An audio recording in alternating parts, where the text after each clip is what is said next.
पाकिस्तान ऐसी ऐसी हरकतें कर रहा है जिससे लग रहा है कि फाइनल मैच में बड़ा तमाशा कर सकता है पाकिस्तान। कुछ ऐसा हो सकता है जिसके बारे में किसी ने सोचा भी ना होगा।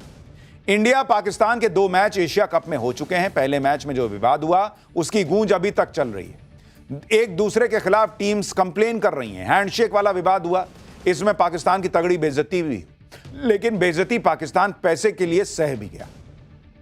लेकिन अब जब एशिया कप में इंडिया पाकिस्तान के बीच फाइनल होने जा रहा है तो पाकिस्तान ने नया तमाशा शुरू कर दिया है, क्योंकि उसके खिलाड़ी आतंकियों वाली हरकतें छोड़ तो नहीं रहे हैं। पहले इन्होंने आतंकियों की तरफ बैट को बंदूक बनाकर चलाया था, गन सेलिब्रेशन किया था, फिर प्लेन गिराने वाले इशारे कर रहे थे। इसको लेकर अब आईसीसी ने क्या फैसला सुनाया है, आगे ऐसा तमाशा नहीं होगा इसकी क्या गारंटी है बॉस। आईसीसी ने भारतीय कप्तान सूर्य कुमार यादव को किस बात के लिए गलत ठहरा दिया है और मैच फीस का 30% जुर्माना लगा दिया है, जिसको लेकर आईसीसी पर क्या सवाल उठ रहे हैं वो भी आज आपको बताऊंगा। संडे को फाइनल से पहले आतंकी पाकिस्तान ने कौन सा नया एंटी इंडिया प्लान तैयार किया है, इसके बारे में भी बात होगी। और सवाल भी उठेगा कि अगर संडे को पाकिस्तान कुछ अनाप शनाप करता है तो उसकी जिम्मेदारी किसकी होगी। कल जब पाकिस्तान ने एशिया कप में बांग्लादेश को हराया तब यह पक्का हो गया कि संडे को एशिया कप का जो फाइनल होगा उसमें भारत और पाकिस्तान की भिड़ंत होगी। पाकिस्तान की टीम 2 बार इसी एशिया कप में भारत से हार चुकी है, और हार भी क्या, भारत ने पाकिस्तान की टीम को धो डाला। लेकिन संडे को जो फाइनल होने जा रहा है, क्या उसमें पाकिस्तान किसी बड़े तमाशे की प्लानिंग कर रहा है क्या? क्योंकि आप देखें कि कल बांग्लादेश को हराकर पाकिस्तानी टीम जैसे ही फाइनल में पहुंची, वैसे ही दुबई के क्रिकेट मैदान पर एक पाकिस्तानी फैन हारिस रऊफ का हाथ पकड़कर कहने लगा कि भारत से बदला लेना है, भारत को छोड़ना नहीं है। और वो हंस रहा था हारिस रऊफ। यानी पाकिस्तान संडे को बदला लेने के लिए मैदान में उतरेगा। पाकिस्तान के दिमाग में ऐसा कुछ चल रहा है कि कुछ ना कुछ ड्रामा तो करेगा ही, क्योंकि 2 हफ्ते में 2 बार भारत से हारकर पाकिस्तान वाले बेइज्जत हो चुके हैं। पाकिस्तान को लग रहा है कि फाइनल ही वो मौका है जिसमें वो कोई तमाशा कर सकता है। एशिया कप में यह भी पहली बार हो रहा है कि फाइनल में भारत और पाकिस्तान का आमना सामना होगा। 28 सितंबर को पहली बार एशिया कप में भारत और पाकिस्तान की फाइनल में भिड़ंत होगी। भारत और पाकिस्तान के बीच इंटरनेशनल क्रिकेट में 13वीं बार किसी टूर्नामेंट या ट्राई सीरीज का फाइनल होगा। इससे पहले हुए 12 मुकाबलों में 8 बार पाकिस्तान और 4 बार भारत को जीत मिली है। पाकिस्तान से फाइनल में भारत को आखिरी जीत 18 साल पहले 2007 के T20 वर्ल्ड कप में मिली थी। इसलिए पाकिस्तान को लग रहा है कि वो इस बार भी भारत को फाइनल में हराकर एशिया कप जीत लेगा और अपने हुए 2 बार के बदले का अपमान का बदला लेगा। और आप देखिए कि पाकिस्तान में इसको लेकर कैसा जबरदस्त तमाशा चल रहा है। यानी पाकिस्तानी फैंस से लेकर क्रिकेटर्स तक इस फाइनल को लेकर ये अरमान पाले बैठे हैं कि एक बार इंडिया हार जाए फिर हम कुछ तमाशा करेंगे। और आप सोचिए, तो 2 कौड़ी का देश है ना बॉस। ये जब हार रहा है तो गन सेलिब्रेशन कर रहा है, ऐसे ऐसे 6-0 कर रहा है। इसकी खुद की इज्जत तो है नहीं। ये तीसरी बार भी हार जाएगा, इसका क्या जाना है? ये तो बेइज्जत होने के लिए बना हुआ देश है। सवाल यह कि हमने क्या हासिल किया एशिया कप में खेल के बॉस? गलती से, भाई स्पोर्ट्स है, कुछ भी हो सकता है। अगर मैच इधर से उधर हुआ और ये तमाशा करेंगे तो जिसके पास इज्जत है उसी की बेइज्जती होगी ना, इनकी तो होनी नहीं है। अब सवाल पूछ रहे जा रहे हैं कि भाई जिन लोगों ने एशिया कप में खेलने के लिए यहां इजाजत दे दी, फाइनल में इधर से उधर हुआ, तो जो ये तमाशा करेंगे उसकी जिम्मेदारी किसकी होगी? देखिए, पाकिस्तान ये भूल रहा है कि भारत 8 बार एशिया कप चैंपियन रह चुका है और पाकिस्तान सिर्फ 2 बार, और दोनों देश पहली बार एशिया कप के फाइनल में भिड़ेंगे। लेकिन उससे पहले ही आईसीसी ने पाकिस्तानी टीम को झटका दे दिया।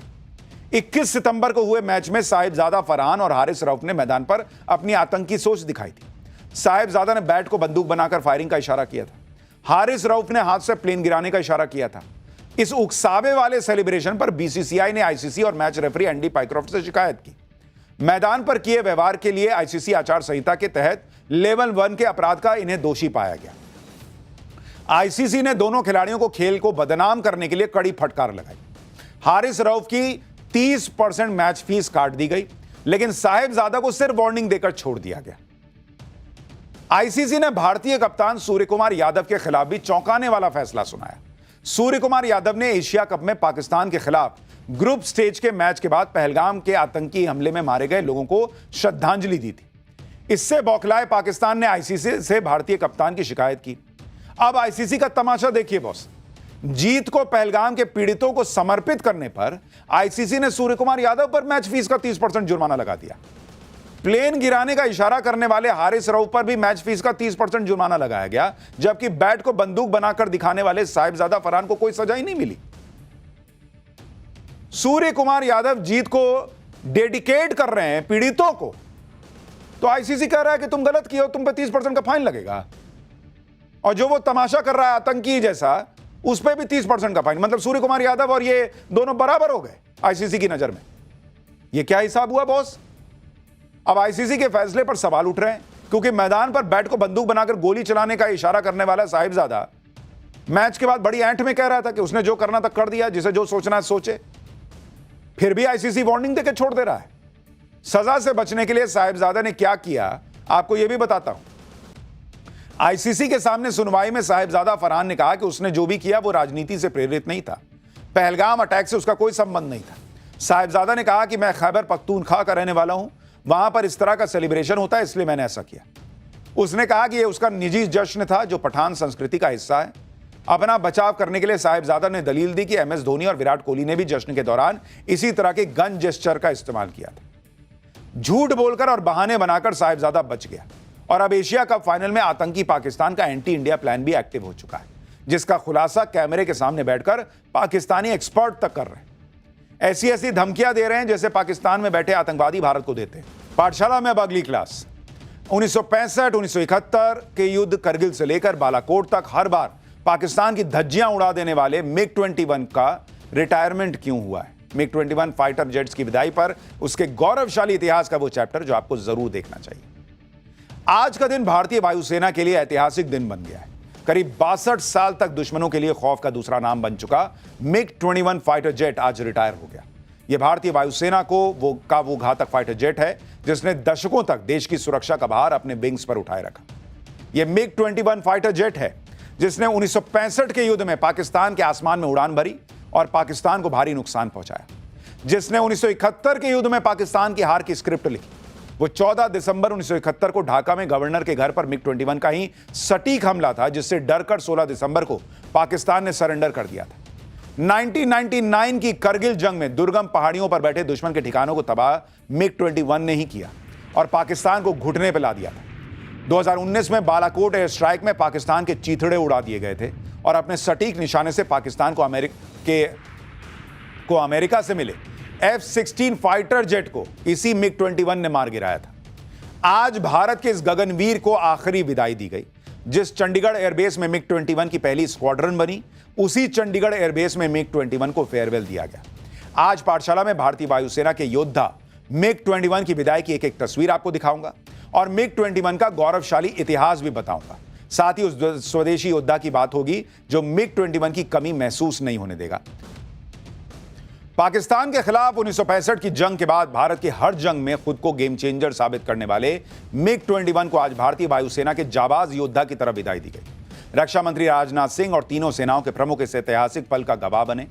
चंडीगढ़ एयरबेस पर हुए भव्य विदाई समारोह में पैंथर्स नाम से जानी जाने वाली मिग-21 की 23वीं स्क्वाड्रन के मिग-21 फाइटर जेट्स ने आखिरी बार उड़ान भरी। ये देखिए आखिरी उड़ान की तस्वीर। एक साथ 2 मिग-21 फाइटर जेट्स ने टेक ऑफ किया।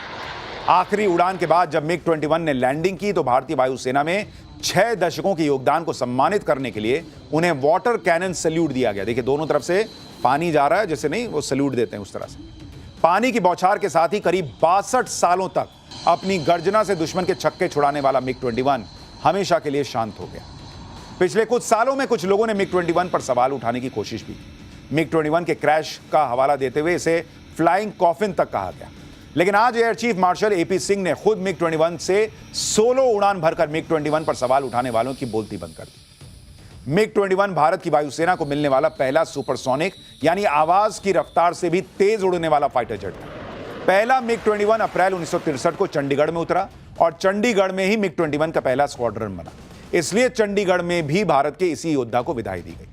1960 के दशक की शुरुआत में जब भारत ने मिग-21 खरीदने का फैसला किया तो भारत से तत्कालीन विंग कमांडर दिलबाग सिंह की अगुवाई में 8 पायलट्स को ट्रेनिंग के लिए रूस भेजा गया था। देखिए साल 1962 में मिग-21 को उड़ाने की ट्रेनिंग के लिए भारत के 8 पायलट रूस पहुंचे, लेकिन मेडिकल वजहों से इनमें से एक पायलट को वापस लौटना पड़ा।